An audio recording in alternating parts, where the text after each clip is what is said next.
We don't have a lot of time for this, so I'm kind of going to run through building the perfect service-based business website. So it's kind of tiered mainly towards sort of agencies, so web design agencies or anyone that really has some type of service that they want to promote on the web. And there's something that we can kind of follow, and there's a few things from there in terms of workflow that we can follow when we build our sites for our clients this way.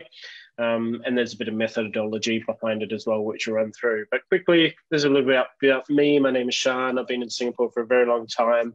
I spoke at WordCamp KL probably a couple of years ago now as well. So some of you might have seen me there, and also heavily involved in the WordPress community here in Singapore as well, and run a web design agency here in Singapore called Chile Web Design. Right, so we just have a couple of points to go across today. So what is a purposeful user flow? And then we'll talk about the 4 things that the best homepages do. So what is a purposeful user flow? So a purposeful user flow is an intentional flow of information with a well-defined direction that crucially does not involve your visitor having to sort of jump around backwards and forwards to the navigation in order to find everything that they need to know. What that means is the website does all its work for you, and the user should be able to essentially browse the website, get everything that they need to know with a minimal amount of sort of thinking or navigation.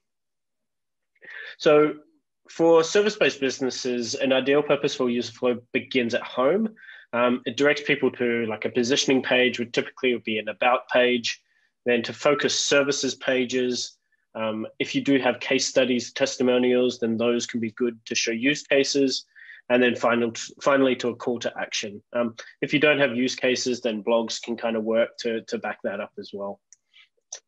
So this is kind of what the user flow looks like. So it begins at the home page, directs people to a positioning page, which is the capabilities page there. It directs people again to the case studies or the services page, and then finally to a call to action. So you can see that those blue sections are essentially driving people throughout the whole kind of funnel, right? So the homepage banner will drive them to about the list of capabilities or services. The services will drive them to a specific service page, let's say web design. That web design page will link them to a case study, and then that case study will link them to some type of checkout or call to action page. So it works for a number of reasons, right? So you can capture unfamiliar visitors who know nothing about your website or your brand's offering and purposefully guide them through your funnel. So because it widens as they move through it, so they've induced them a whole new bunch of key pieces of information at exactly the right time. So you're not giving them too much information. You're just kind of giving them what they need as they go along. So your goal is to make the best use of a visitor's attention in which is a very limited resource, right? So a user study shows that the first time visitors interpret the purpose of a web page and decides whether or not to continue or to read or to interact with it within 10 seconds. Now, I probably think it's probably a little bit less than that nowadays. I think you probably got 3 to 5 seconds for you to sort of make sure that you're getting their attention and providing them with the value that they've come for. So it might be wise to think about that as a maximum amount of time that you have to capture. So 10 seconds is the maximum amount of time. And if you only have that 10 seconds with a prospect, what would you want them to know? That's what your website has to tell people straight away. So if you're in the elevator with someone, or if you're talking to someone down the street, you've only got a finite amount of information with them. What would you really want them to know about your business and how you can help them? So those things need to take the first priority when you design your homepage. So it's why I recommend a purposeful user flow. And making sure that your positioning is the most important information on your homepage. So this is about who you are, what you can do, and how you can help people. So its priority should be abundantly clear for a first-time visitor, should be simple, it should be concisely articulated, and it should be accompanied by a prominent and clear call to action for people to go deeper within their website. So by quickly and efficiently redirecting the first-time visitors from a positioning-focused message on the homepage to a subpage dedicated to your company's capabilities. So you can do that by you can begin to properly orient that visitor, guiding them through a greater understanding of your business and through the process of a prospect qualification, right? Because not everyone is going to be the right client for you.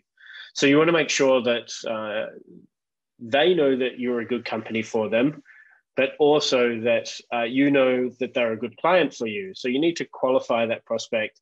And you can do that by making sure that they follow a few simple steps, right? If they can't follow those steps, then they're probably not the right client for you, right? Because if you're working in a technical space, they're not going to necessarily understand all that information as you go through your web design process.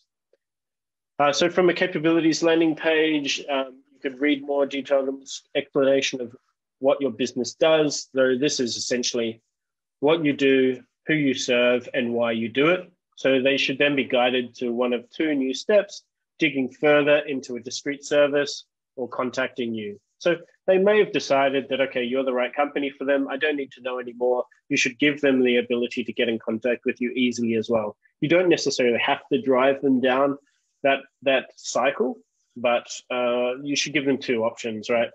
Get in contact with you or digging further. So they may not be ready to take action, so they can dig in further into your site.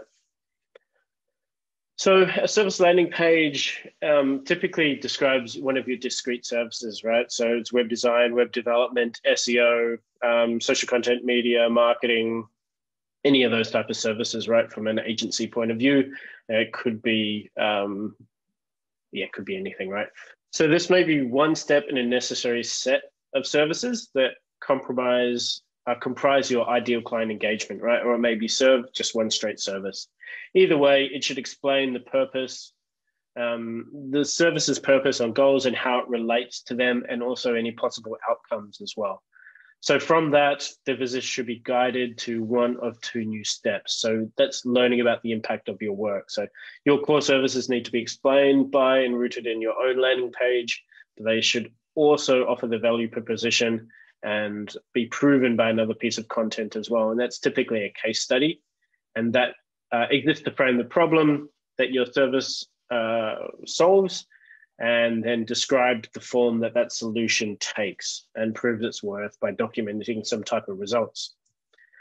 So following the sort of problem, solution, outcome formula, where possible, prioritize the outcomes over everything else. If you write them like that, then they will come, right? So a visitor should be guided towards one of two new steps: contacting you to discuss further, or learning more about your additional services and what promises that you will deliver, and then obviously make contact as well. So the reason, number two, that it works is it allows you to capture people who are actively researching and who may have found other content outside the realm of your homepage. Not everyone's going to come directly from Google or from a search engine directly to your homepage and follow this as well. But if they do jump into one of your pages, then you can direct them back to the homepage and then to follow that flow as well. So user data shows that when visitors enter a website on a lower level page, blog post, case study, white paper, webinar, whatever, they follow a predictable pattern, right? And this predictable pattern essentially means that they'll scan the content of the page, decide whether or not it's relevant for them, then either read it or leave. If they decide to stay, then they'll follow links to related content or get in touch with you. So the reason that this flow works is it prevents them from losing focus and abandoning their site or being caught in a content loop. So many eyeballs are coming here into one of their case study pages, and typically what they would do is they'll click back to the homepage and then follow that flow all the way through to make contact. So the reason three that it works is that you can include calls to actions at multiple points along that funnel. You're not just waiting till they get to the final stage. They can jump off it at any point of time. So they can jump off straight from the homepage, straight from your about page, straight from your services page, straight from your case study page. You want to make sure that they have every opportunity to do that.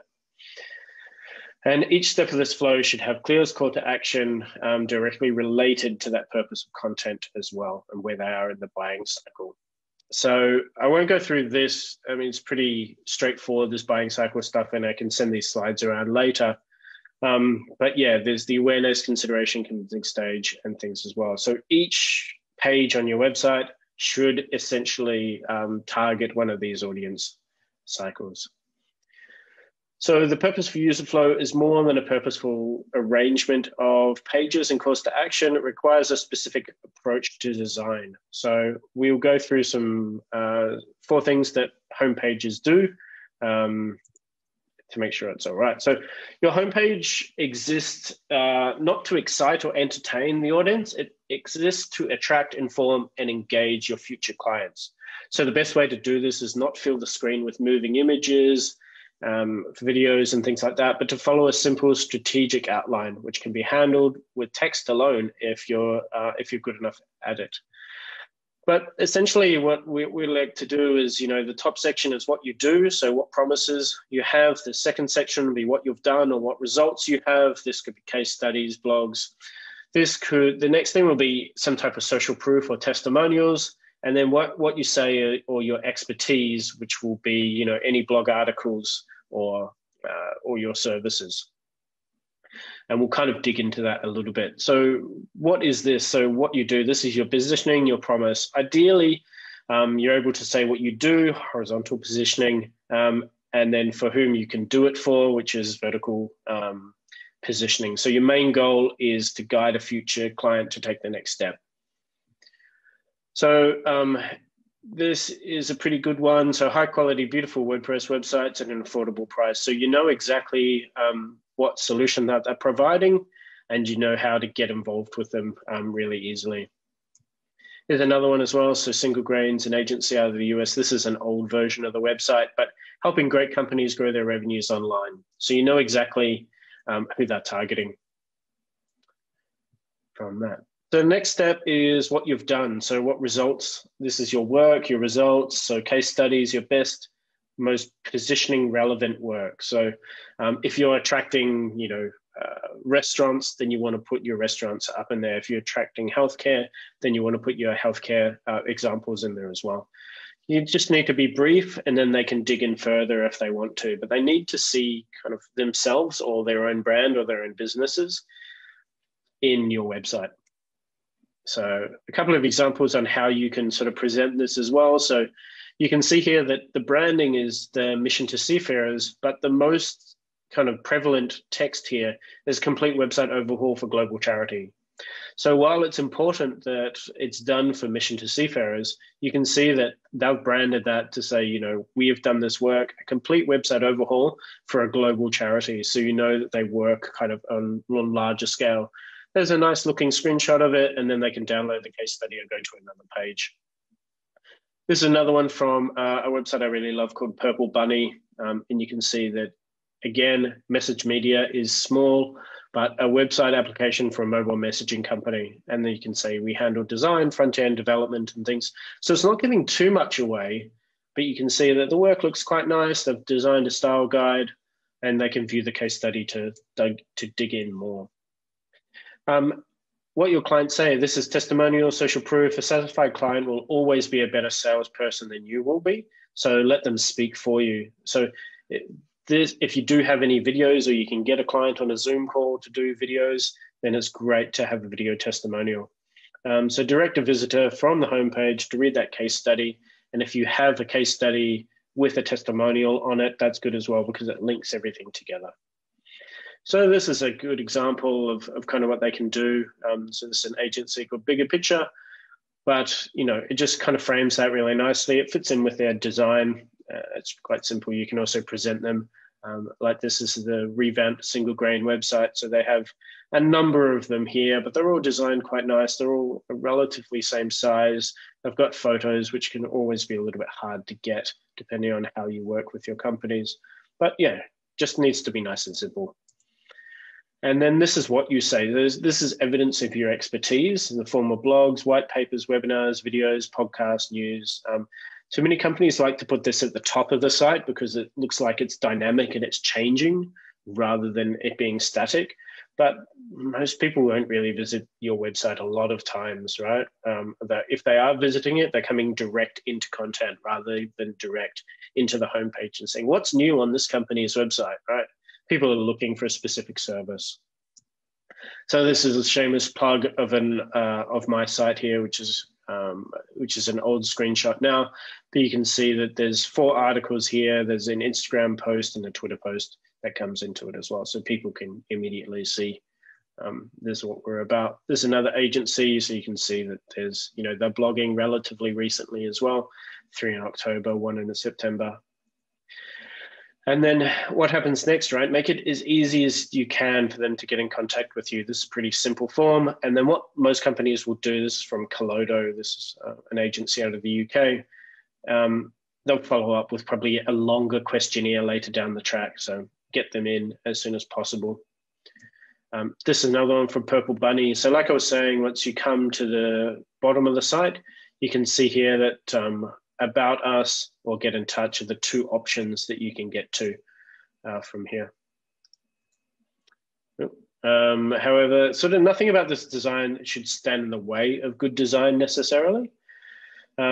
You still want to make sure that it looks good. So it doesn't necessarily have to be like that, but you need to include those sections. So if you clearly communicate these concepts and maintain their order of priority, and if your creative choices don't compromise that in any way, then go for your life. You can be as creative as you want. The sky is the limit.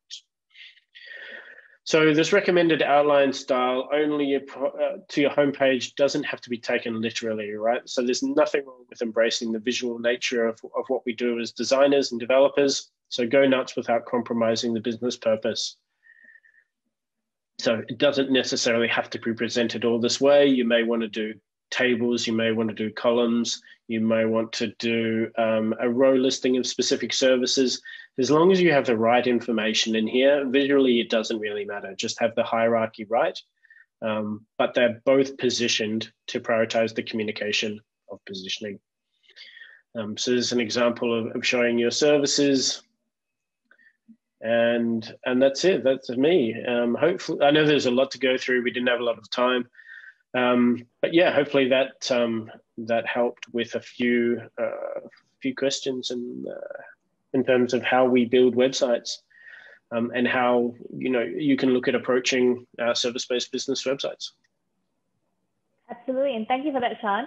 To everyone else who's watching right now, let's give him a virtual round of applause. Thank you so much. It was a phenomenal presentation. We currently don't have any questions right now, but in case people do, I suppose they can get through to you with your credentials on screen right now, or is there any other way they can get in touch with you? Yeah, look, the stuff on screen's fine, and I'll share a link to these slides as well in the chat, just if anyone wants to get in touch, but I'm usually around. All right, great.